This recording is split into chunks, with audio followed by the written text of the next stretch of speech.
Welcome back खवातीन और हज़रात, आप देख रहे हैं द मॉर्निंग स्टार। एक बार फिर आपको शो में खुशामदीद कहते हैं। आज का शो हमने शुरू किया था सेहत को लेकर, और दिमागी और ज़हनी सेहत उतनी ही ज़रूरी है जितनी बाकी जिस्म की सेहत है, और हम इस एस्पेक्ट को अपनी ज़िंदगी में बहुत ज़्यादा इग्नोर करते हैं। और अगर आपसे कोई कहता है कि तुम किसी साइकोलॉजिस्ट या किसी साइकेट्रिस्ट के पास जाओ, तो हम बड़े गुस्से से उसको देखते हैं, अरे मैं पागल थोड़ी हूँ, मैं क्यों जाऊँ।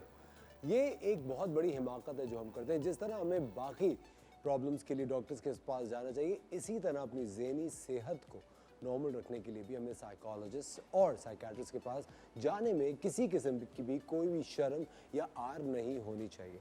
हमारे साथ मौजूद हैं शहजोर हाशिम साहब, जो कि एक बहुत ही शानदार साइकोलॉजिस्ट हैं, और उनके साथ साथ हैं Ghazanfar Iqbal sahab, happens to be the head of sales at Careem, और एक सर्वाइवल है मेंटल हेल्थ के। आज इनसे इनकी कहानी जानते हैं। सबसे पहले welcome to the show both of you. Thank you. बहुत बहुत शुक्रिया आप लोगों ने वक्त निकाला हमारे शो पर आए हैं। Thank you Shahzor. सबसे पहले I would like to start from Ghazanfar Iqbal साहब। गजनफर साहब, मुझे आप बताएं, लिखा भाई कि सर्वाइवर ऑफ मेंटल हेल्थ, आपको कब लगा कि आपकी मेंटल हेल्थ डिटीरियोरेट हो रही है या ख़राब हो रही है? So it goes back to my childhood years. बचपन के अंदर मैं काफ़ी ज़्यादा स्किनी था, पतला था। तो एक उस ज़माने के अंदर 90s, I belong from 90s, तो उस वक्त के वक्त बच्चे छेर वगैरह बना लेते थे, और बुलिंग का ऐसा कोई कॉन्सेप्ट ही नहीं था, इंटरनेट का ज़माना नहीं था। तो उस वक्त उन्होंने मुझे, बच्चों ने और मेरे क्लास फेलोज़ ने ढांचा कहना शुरू कर दिया। अब अगर आप देखें तो ये लफ्ज़ इतना कोई डेरोगेटरी नहीं है, लेकिन कॉन्स्टेंटली अगर आप एक बंदे को इस लफ्ज़ के साथ बोलना शुरू करेंगे तो, और वो एक बचपन के अंदर, एक टीनेज और 8-9 साल की उम्र के अंदर, तो उसको ये चीज़ जो है ना, उसके सेल्फ़ इस्टीम, उसके कॉन्फिडेंस के अंदर हर्ट करेगी। तो उसका असर ये हुआ कि मैं उन बच्चों से दूर हो गया। ब्रेक्स और रिसेशन के वक्त मैं कोशिश करता था कि मेरा इंटरेक्शन अपने क्लास फेलो से कम हो, कि दोबारा से वो ये लफ्ज़ ना इस्तेमाल करें। और मुझे उस वक्त समझ भी नहीं आती थी कि इस लफ्ज़ को मैं किस तरह से रिस्पॉन्ड करूँ। क्या मैं टीचर्स के पास जाऊँ, चाहे मैं अपने वालदैन के पास जाऊँ, क्योंकि कॉन्सेप्ट ये था कि जी जिस तरह से अभी भी शायद ये कॉन्सेप्ट है कि you are a male, you are dominant, ठीक है, मर्द को दर्द नहीं होता।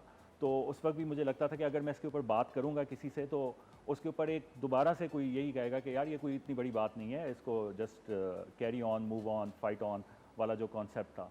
तो उस चीज़ ने मुझे काफ़ी ज़्यादा डिस्टर्ब किया, और मुझे ऐसा लगा कि मैं शायद इसकी वजह से ज़िंदगी के अंदर कुछ कर ही नहीं पाऊँगा। बिकॉज उस चीज़ को मैंने इस तरह से अपने साथ रिलेट किया कि शायद ये मेरा फेलियर है, और इस फेलियर की वजह से मेरी ज़िंदगी में कभी कुछ हो नहीं पाएगा, मैं कभी सक्सेसफुल भी नहीं हो पाऊँगा। और मुझे इस चीज़ को किसी ना किसी तरह से हल करना है, बट मुझे समझ नहीं आती थी कि मैं इस चीज़ को किस तरह से हल करूँ। किसी किस्म का इदारा, किसी किस्म का प्लेटफॉर्म, जिस तरह मैंने कहा इंटरनेट, कुछ भी नहीं था मेरे पास। तो at that point in time मैं काफ़ी लॉस था। देखिए, मुझे एक बात बताइए कि आपके और सिबलिंग्स हैं, बहन भाई वगैरह? जी जी। और आपके पेरेंट्स भी? जी जी। आपने कभी ये बात शेयर की उनसे वाइल ग्रोइंग अप? नहीं, मैं शेयर नहीं कर पाया, क्योंकि अगर मैं अपने फैमिली बैकग्राउंड के ऊपर भी बात करूं तो my father served in military, फ़ौज से उनका ताल्लुक़ था।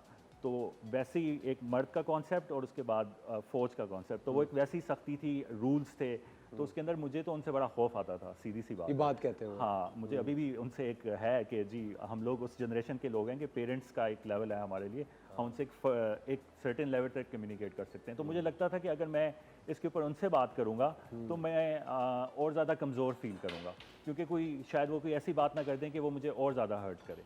तो उस सेंस के अंदर कभी भी मैंने उसके ऊपर उनके साथ भी डिस्कशन नहीं की, बहन भाइयों के साथ भी डिस्कशन नहीं की, क्योंकि उस वक्त आई थिंक वो डिस्कशन करते हुए भी आई थिंक एक बहुत बड़ा आपको बड़ी हिम्मत चाहिए कि आप अपने आप को एक इन्फीरियर महसूस करके और एक्सेप्ट करके आप ये डिस्कशन करते हैं। जी, आई थिंक वो एक्सेप्टेंस उस एज में भी बड़ी मुश्किल होती है। हाँ, उस एज के अंदर जब मैंने कहा कि कॉन्सेप्ट ही नहीं है कि ये कोई ऐसी चीज़ है, वो एक नॉर्म था। उस ज़माने के अंदर वो एक नॉर्म था कि भाई हर बच्चे की कोई ना कोई छेड़ बनेगी। कुछ लोग उससे निकल पाते थे या कुछ लोग उसके ऊपर बात कर लेते थे, लेकिन मेरा ख्याल है कि बात भी किस तरह से करते थे कि आपने अगले को फिर कोई और लफ्ज़ कह दिया या आप अगले के साथ लड़ पड़े।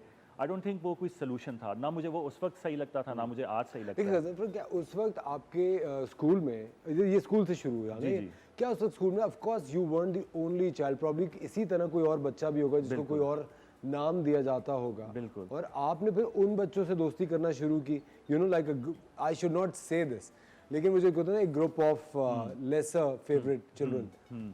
उसमें हाँ बिल्कुल ऐसे ही हुआ था कि कुछ बच्चों का ग्रुप बन जाता है ना।